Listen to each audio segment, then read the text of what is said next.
பார்ப்பனம். வணக்கம் ஃப்ரெண்ட்ஸ். இன்னைக்கு நம்ம என்ன பார்க்க போறோம்னா ஒரு கோயில் தலவரலாறு. எந்த கோயில் அப்படின்னு சொன்னா ஆடி தபசு நடக்கிற கோயில்.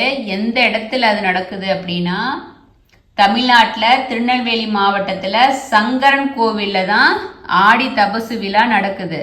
அங்கதான் அம்மா ஒத்த கால ஊசி முனையில நின்று தவம் செஞ்சது. அந்த கோயில் தல வரலாறு புராண கதையை நம்ம பார்க்க போறோம். இந்த உலகத்துல ஆணும் பெண்ணும் சமம் அப்படின்னு காமிக்கிறதுக்கு நம்ம அர்த்தநாரீஸ்வரரா நம்ம அப்பா இருந்த மாதிரி மகாவிஷ்ணுவும் சிவபெருமானும் ஒன்று, வேற வேற கிடையாது, ரெண்டும் ஒரே சக்தி அப்படின்னு இந்த உலகத்துக்கு தெரிய வைக்கிறதுக்காக தான் சங்கர நாராயணரா அவதாரம் எடுத்தாங்க, காட்சி கொடுத்தாங்க அம்மாவுக்கு. சங்கர நாராயணர் கோவில். நாம் அந்த கோயிலை பற்றி பார்க்கலாங்க ஃப்ரெண்ட்ஸ். இந்த கோயில் கிபி 1022 வருஷத்தில் மதுரையை ஆண்ட உக்கிரபாண்டியன் அப்படிங்கிற மன்னன் தான் இந்த கோயிலை கட்டியிருக்கிறாரு. அவ்வளோ பழமையான கோயில். முன்னொரு காலத்துல சங்கன் பதுமன் அப்படிங்கிற நாகவம்சத்து அரசர்கள் 2 பேரும் இருக்காங்க. அவங்க 2 பேரும் நல்ல நண்பர்களா இருக்கிறாங்க. அதுல சங்கன் சிவபெருமான கும்பிடுறவங்களாகவும் பதுமன் நாராயண கும்பிடுறவங்களாவும் இருக்கிறாங்க. அவங்க 2 பேரும் எவ்வளவு ஃப்ரெண்டா இருந்தாலும் 2 பேர்த்துக்குள்ள இந்த சாமி கும்பிடுற விஷயத்துல சண்டை வருது. இதுல சங்கன் சிவபெருமானு தான் உயர்ந்தவன் சொல்றது. அதுல பதுமை இல்ல, நான் கும்பிடுற நாராயணன் தான் உயர்ந்தவர் அப்படின்னு சொல்றது. அவங்க 2 பேர்த்துக்கு சண்டை வருது. அப்படியே வாய்ச்சண்டையா போகுது. அப்ப அவங்க 2 பேரும் இந்த பிரச்சனைக்கு நம்ம எப்படி தீர்வு காங்கலாம் அப்படின்னு சொல்லிட்டு நம்ம பார்வதி அன்னைய போய் தேடி போறாங்க. பார்வதி அன்னைகிட்ட கேக்குறாங்க. அதுல சங்கன் சொல்றான், நான் கும்பிடுற சிவபெருமானு தான் உயர்ந்தவங்கும் போது பதுமன் இல்ல, நான் கும்பிடுற நாராயணன் தான் உயர்ந்தவங்கன்னு சொல்லும் போது பார்வதி அன்னை சொல்றாங்க, சரி நான் இதுக்கு ஒரு முடிவு சொல்றேன், 2 பேரும் அமைதியா இருங்க அப்படிங்கிறாங்க. ஏன்னா பார்வதி அன்னைக்கு தன்னோட கணவனான சிவபெருமானாகட்டும் தன் அண்ணனாட நாராயணன் 2 பேருமே ஒண்ணுதான், உலகத்துல எல்லா சக்தியும் ஒண்ணுதான்னு தெரியும். அதனால அவங்கள அமைதியா இருக்கு சொல்லிட்டு சிவபெருமானை தேடி போறாங்க. சிவபெருமானுகிட்ட சொல்றாங்க, இப்படி இவங்க 2 பேரும் சண்டை போட்டுக்கிறாங்க, இதுக்கு ஒரு தீர்வு என்ன பண்றது அப்படின்னு சொல்லிட்டு பெருமான் சொல்றாரு பார்வதி அன்னைகிட்ட, நீ பூலோகம் போ, அங்க புன்னை மரங்கள் நிறைந்த இடத்துல நீ தவம் செய்யுங்கிறாங்க. அங்க புன்னை மரங்களா இருக்கிறது முனிவர்கள் தான் தவம் செஞ்சுட்டு இருக்காங்க. நீ அங்க போய் தவம் செய்யி, நான் உனக்கு காட்சி கொடுக்குறேன் அப்படின்னு சொல்றாரு. பார்வதி அன்னை தவ கோலத்தாட தவம் செய்யறதுக்காக புன்னை வனத்துக்கு கிளம்பி வரும்போது நம்ம பார்வதி அன்னை கூட தேவலோகத்தில் இருக்கிற பெண்களும் பார்வதி அன்னையோட பணிப்பெண்கள் எல்லாருமே அன்னையோட கிளம்பி தவம் செய்யறதா சொல்லி வர்றாங்க. அவங்க எல்லாம் வரும்போது பசுகளோட வடிவெடுத்து வர்றாங்க. நம்ம பார்வதி அன்னை புன்னை மரம் வனத்துக்கு வந்துடுறாங்க.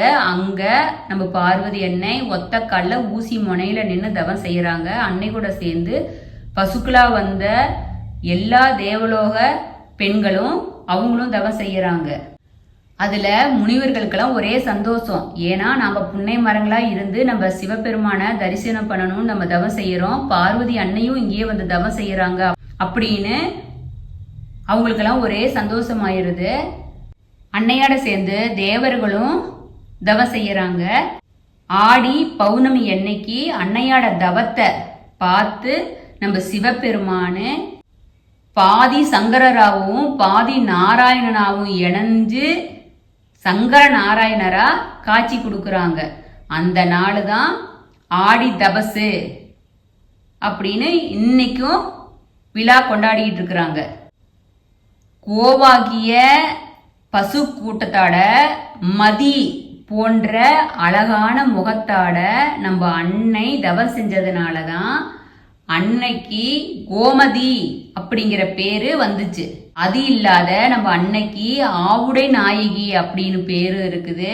இதுல கோமதி அப்படிங்கிற பேருக்கு இன்னொன்னு அர்த்தம் என்னன்னா, அம்மா சந்திரன் ரூபம். அம்மா அந்த மதி நுட்பத்தாட ஊசி முனையில நின்று தவம் செஞ்சு அந்த வைராக்கியத்தை குறிக்கிறதாவும் இருக்குது. சங்கரன் கோவில் சிவபெருமான் தலமா இருந்தாலும் அங்க மெயின் தெய்வமா இருக்குது நம்ம கோமதி அன்னை தாய் தான். இந்த கோயில்ல சிவபெருமானு அம்பாள் சன்னதிக்கு ரெண்டுக்கும் நடுவால சங்கர நாராயணர சன்னதி இருக்குது. எப்பவுமே அம்பாளோட சன்னதி பீடத்துக்கு அடியில தான், இல்லாட்டி அம்பிகைக்கு முன்னாடி ஸ்ரீ சக்கரத்தை பிரதிஷ்டை பண்ணுவாங்க. ஆனா இங்க என்னன்னா வெளியில பிரதான மண்டபத்துல ஸ்ரீ சக்கரத்தை பிரதிஷ்டை பண்ணியிருக்காங்க.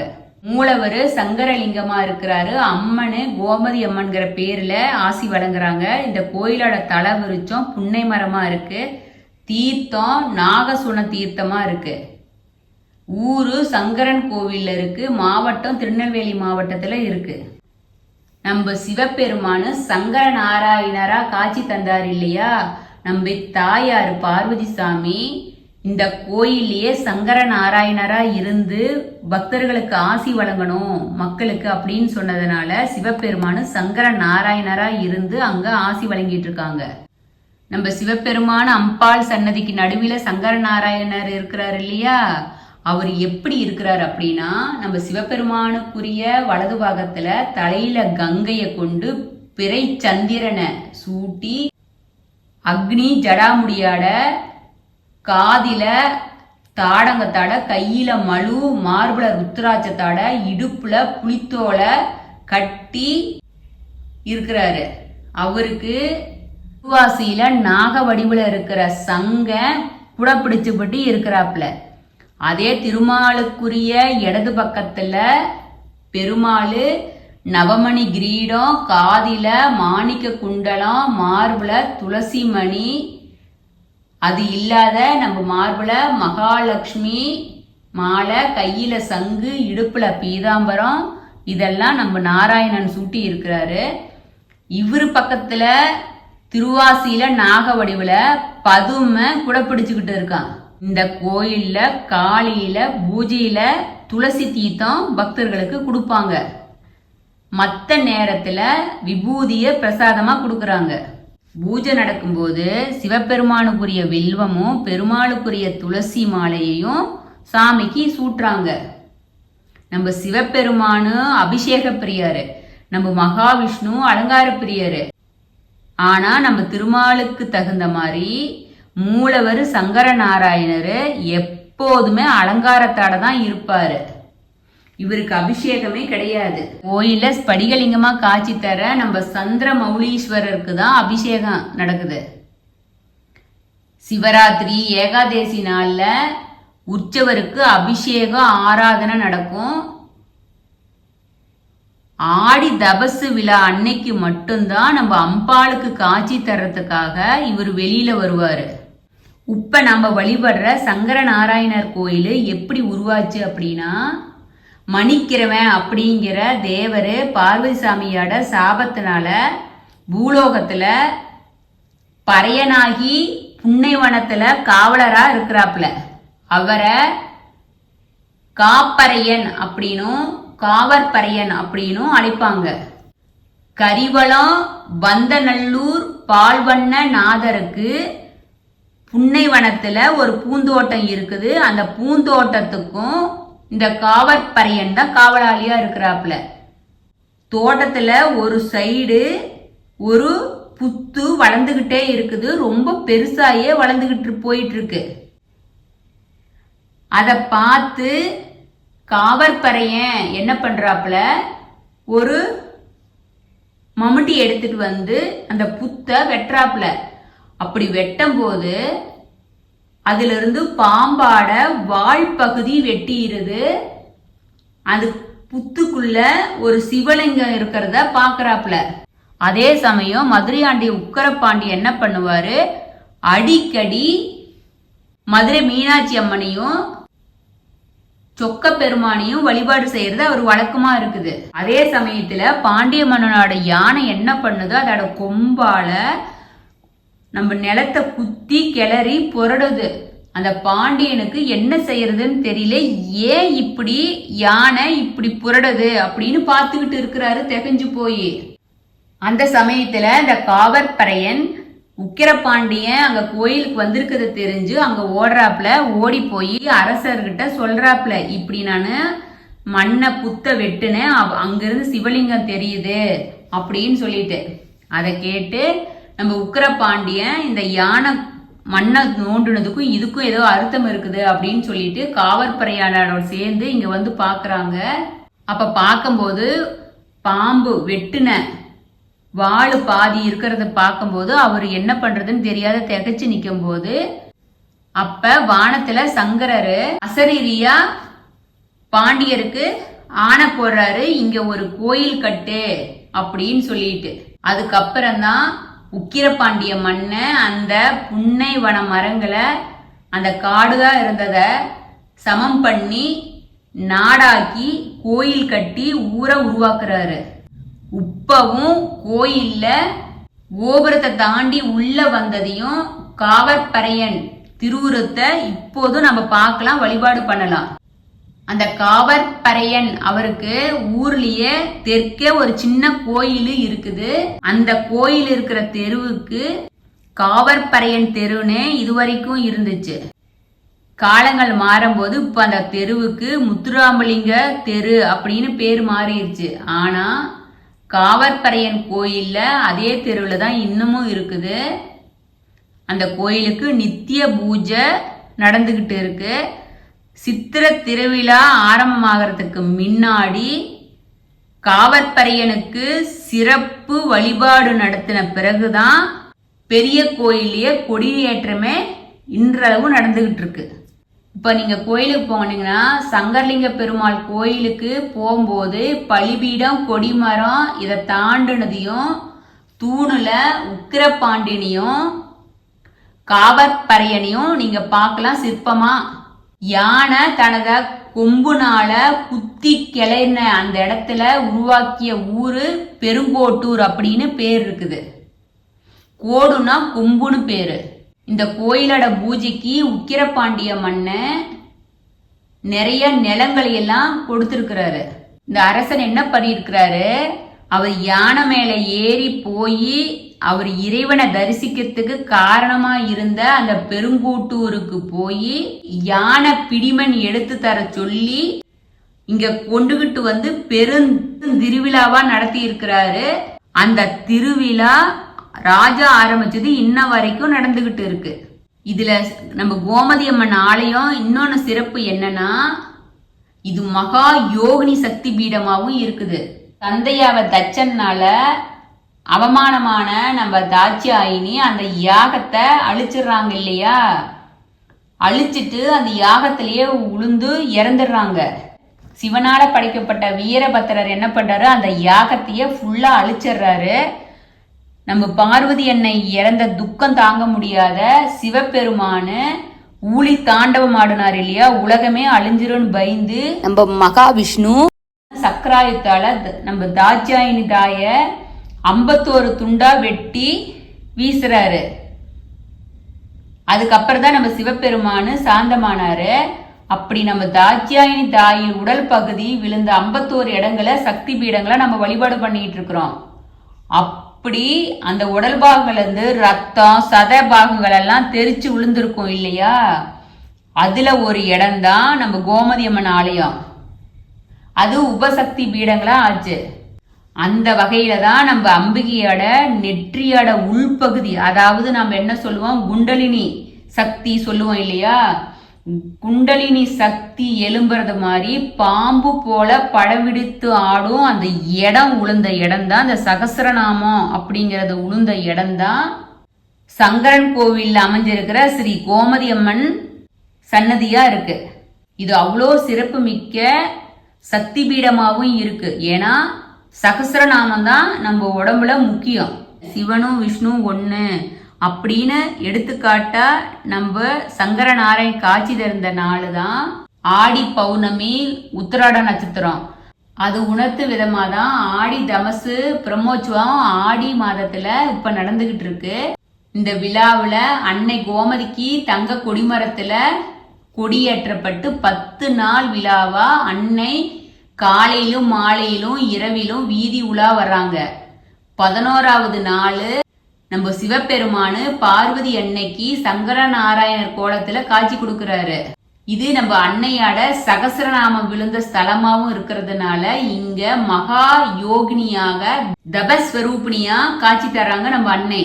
நம்ம கோமதி அன்னை சன்னதிக்கு முன்னாடி ஆக்ஞா சக்கரம் பதிச்சு வச்சிருக்காங்க.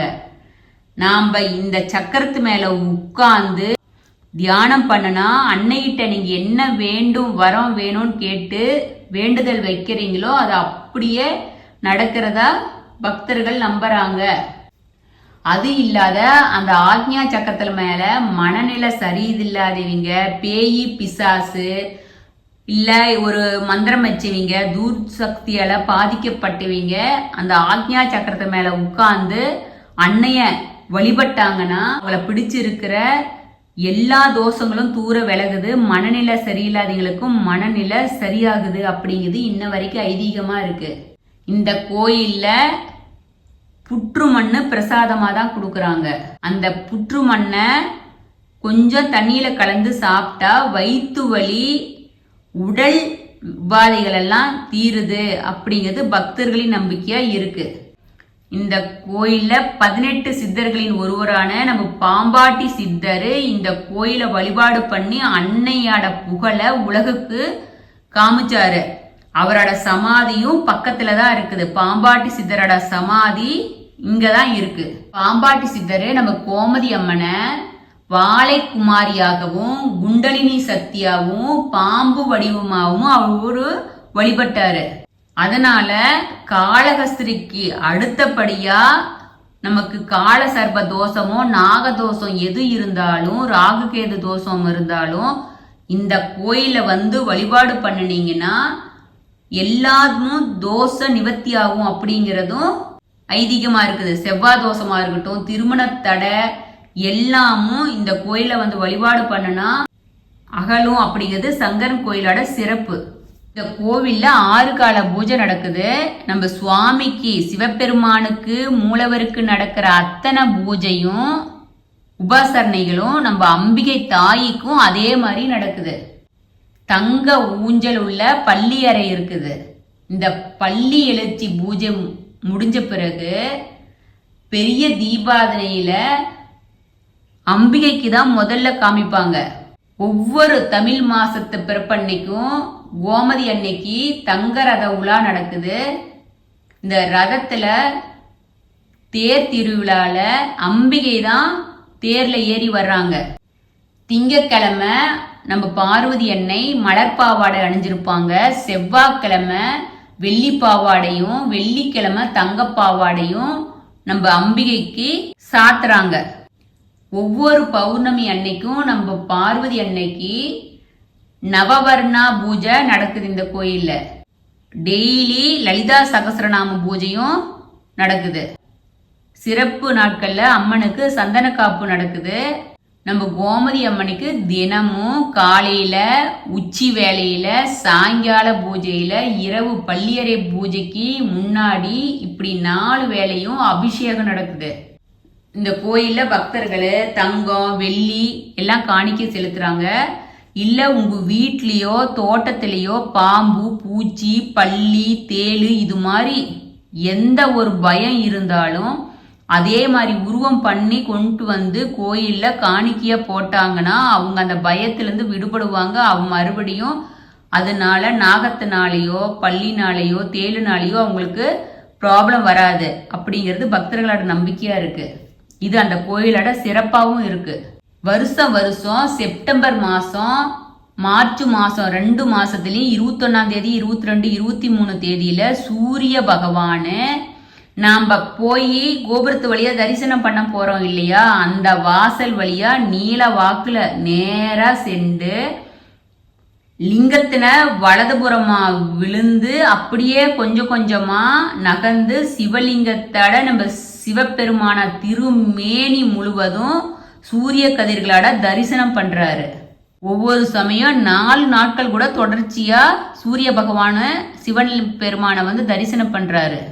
இப்படி சூரிய ஒளி தரிசிக்கிற கோயில்ல தமிழ்நாட்டுல இந்த கோயிலும் ஒண்ணு. இந்த கோயிலோட கற்ப கிரகத்துல சங்கரலிங்க பெருமாள் சிறிய உருவமா எழுந்தள்ளி இருக்கிறாரு. கூடவே நம்ம மனோன்மணி தேவியும் வீற்றிருக்காங்க. மண்டபத்தாட தெற்கு பக்கத்துல நம்ம நடராஜ மூர்த்தி நடனமாடிய நிலையிலும் சிவகாம அம்மையாரும் காரைக்கால் அம்மையாரும் கூடவே இருக்காங்க.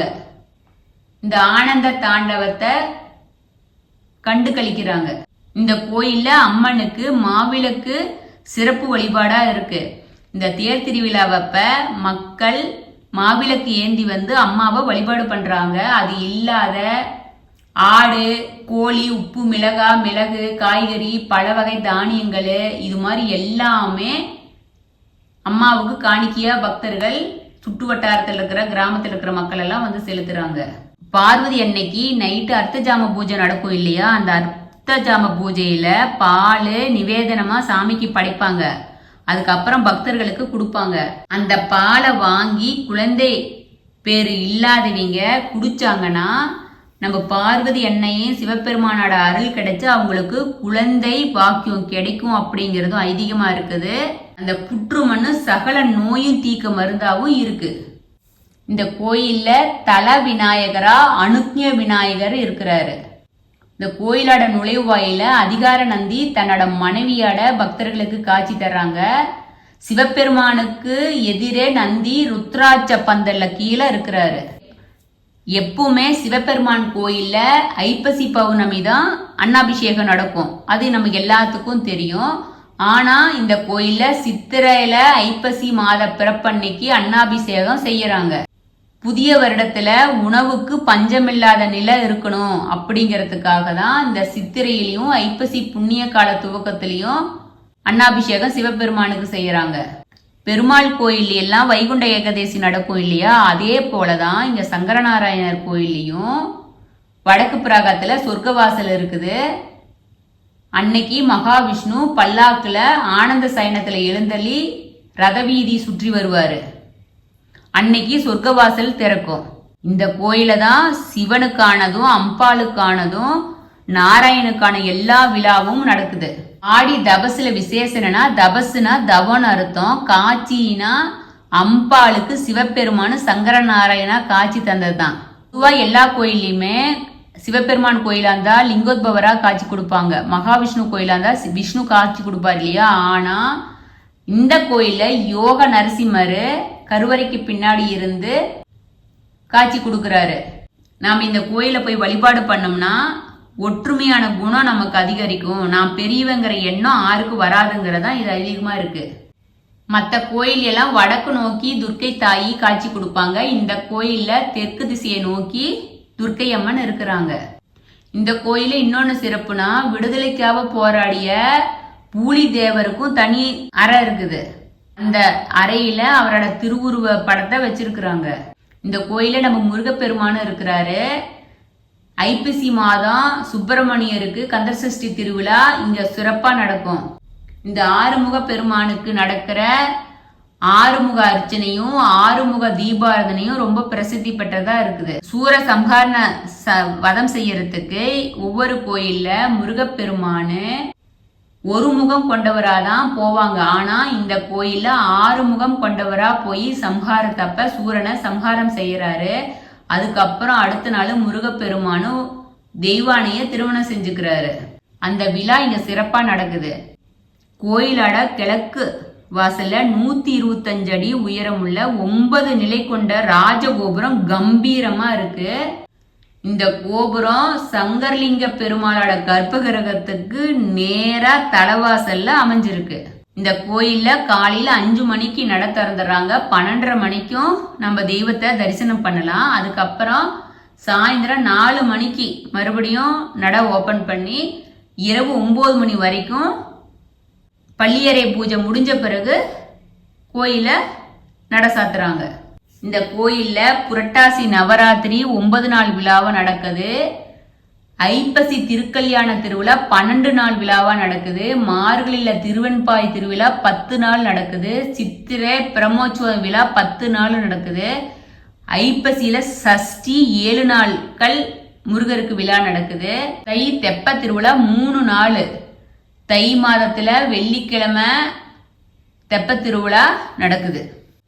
இந்த கோயில்ல ஒரு சிறப்பான வழிபாடு இருக்குது. அதுக்கு பேரு அடிச்சுத்து அப்படின்னு பேரு. என்னன்னா, ஆடி தபசு அப்ப கொடியேத்தின பிறகு நம்ம பார்வதி அன்னை ஒத்த காலில் நின்று தவம் செய்யறதுனால அம்மாவுக்கு கால் வலிக்கும் அப்படிங்கறதுனால பக்தர்களும் கோயில 101, 501, 1001 எண்ணிக்கையில கோயில சுத்தி வருவாங்க. இது சுத்தி வர்றது காரணம் என்னன்னா, அப்படி ஒத்த கால நின்று தவம் செய்யற அம்மாவோட கால் வலிய பக்தர்கள் அவங்க ஏத்துக்கிறதா ஐதீகமா இருக்கு. அந்த தவ கோலத்துல இருக்கும்போது நம்ம அம்மாவை நம்ம சுத்தி வந்தோம்னா நம்ம வேண்டும் வரோம் உடனடியா நிறைவேறும் அப்படிங்கிறது பக்தர்களோட நம்பிக்கையாவும் இருக்குது. அதனால கொடியேத்தின பிறகு தினமும் ஆயிரக்கணக்கான பக்தர்கள் அம்மாவோட அருளை வேண்டி காலை மாலை வேளையில கோயில் பிரகாரத்தை சுத்தி வருவாங்க. இதுல உள்ளூர் பக்தர்கள் மட்டும் இல்லாத வெளியூர்ல இருந்தும் வந்து பக்தர்கள் சுத்தி வருவாங்க. ஆடி தபசு அன்னைக்கு அம்பாளு தனது வலது காலை உயர்த்தி இடது காலால நின்னவாறு தலையில குடம் வச்சுக்கிட்டு அதை இரு கையால பிடிச்சுக்கிட்டு தபசு காய்ச்சி பக்தர்களுக்கு அருள்வாங்க. ஆனா அதே அன்னைக்கு மாலை 6 மணிக்கு சிவபெருமானு சங்கர நாராயணரா அம்பாளுக்கு காட்சி தருவாரு. அப்ப பக்தர்கள் எல்லாம் தங்களோட வயல்ல விளைஞ்ச நெல்லு, பருத்தி, கம்பு, சோளம், பூ, மிளகாய் இது மாதிரி என்ன அவங்க தோட்டத்துல போட்டிருந்தாலும் அதை வந்து சூறை விடுவாங்க. சாமி மேல தூக்கி வீசுறதான் சூறை விடுறதுன்னு பேரு. அதை பொறுக்கிட்டு போய் பக்தர்கள் வீட்டுக்கு எடுத்துட்டு போனா அது தெய்வத்தோட அருள் கிடைச்சதாகவும் அர்த்தம். வேண்டுதல் வச்சவங்க அது மாதிரி சூற விடுவாங்க. பெருமானு சங்கர நாராயணர காட்சி கொடுத்த பிறகு மறுபடியும் பார்வதி அன்னை தவம் செய்யறாங்க. அந்த தவம் எதுக்கு? அம்பாளோட அண்ணன் மகாவிஷ்ணு சிவபெருமானோட உடம்புல பாதி ரூபமா நாராயணனா இருக்கும்போது பார்வதி அன்னை எப்படி உடம்புல இருக்க முடியும்? அதனால எப்படி சிவனை மணக்கிறது? அதனாலதான் அம்மன் மறுபடியும் சிவபெருமான வேண்டி தவம் இருக்கிறாங்க. அதனால சிவபெருமானு சங்கரலிங்கமா அன்னைக்கு அருள்றாரு, ஆசி வழங்குறாரு. அதனாலதான் இரவு 11 மணிக்கு நம்ம சுவாமி கோவிலிருந்து வெள்ளியான வாகனத்துல புறப்பட்டு நம்ம அன்னை தவம் செய்யற இடத்துக்கு வர்றாங்க. அப்ப சரியா இரவு 12 மணிக்கு நம்ம சிவபெருமானு நம்ம கோமதி அம்மனுக்கு சங்கரலிங்கமா காட்சி கொடுக்கிறாரு. அதுக்கப்புறம் அம்பாளு நம்ம சங்கரலிங்கமா இருக்கிற நம்ம ஈசனுக்கு திருமண மாலைய போட்டு மாலை மாத்தி திருமணம் செஞ்சுக்கிறாங்க.